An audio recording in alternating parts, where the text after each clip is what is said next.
بسم الله الرحمن الرحيم. ياسين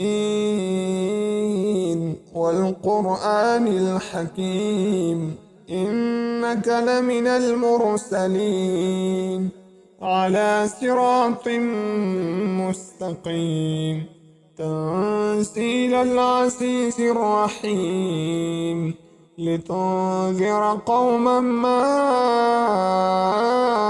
أنذر آباؤهم فهم غافلون. لقد حق القول على أكثرهم فهم لا يؤمنون. إنا جعلنا في أعناقهم أغلالا فهي إلى الأذقان فهم مقمحون.